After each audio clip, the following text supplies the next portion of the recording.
गांव में एक किसान धनुराम रहता था। वह गरीब परिवार से था, लेकिन उसकी बुद्धिमानी और मेहनत उसे गांव का सम्मानित नागरिक बना देती थी। धनुराम के पास एक बुद्धिमान बेटा था जिसका नाम रमेश था। रमेश को बचपन से ही शिक्षा के प्रति बहुत उत्साह और वह हमेशा नए ज्ञान की खोज में रहता था। एक दिन गांव में एक पंडित जी आए। उनका नाम विष्णुदत्त था। विष्णुदत्त एक प्रसिद्ध विद्वान थे और उनकी विद्या की बातें गांव में चर्चा का विषय बन गई।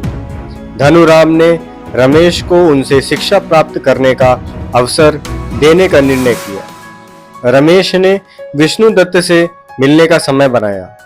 उनकी प्रतिभा को देखकर विष्णुदत्त ने उन्हें गुरुकुल में अध्ययन के लिए आमंत्रित किया। इसके बाद से रमेश ने विष्णुदत्त के पास गुरुकुल में शिक्षा प्राप्त करना शुरू किया।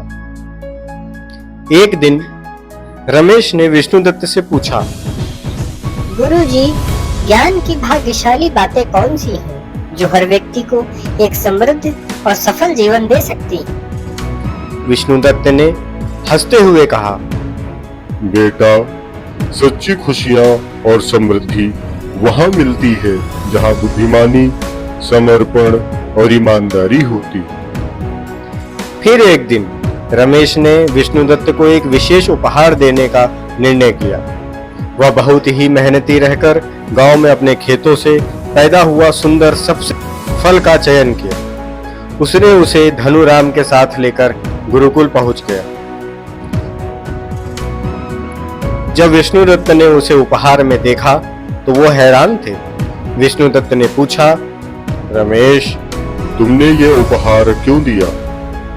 रमेश ने अपनी बुद्धिमानी से कहा, गुरुजी, इस फल का मतलब है कि हमारे जीवन में हमेशा सफलता की प्राप्ति के लिए मेहनत की जरूरत होती है। जैसे फल खेती में मेहनत के बाद ही मिलता है। विष्णुदत्त ने रमेश की बुद्धिमत्ता की सराहना की और उसे बधाई दी।